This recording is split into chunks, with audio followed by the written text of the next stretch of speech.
What's up, team? Welcome to Vitality Lab Shorts, where we provide you with quick tips for our workouts. In episode 102, we are tightening the core with a single kettlebell. Exercise 1, straight leg sit-up.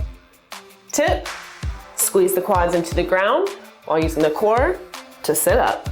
Exercise 2, kettlebell pull-through. Tip, be sure to push fully through the upper back to prevent sagging through the shoulders. Exercise 3, weighted side bend. Tip, just move from the belly button up. Don't let the hips push out to the side. You have the tips for episode 102.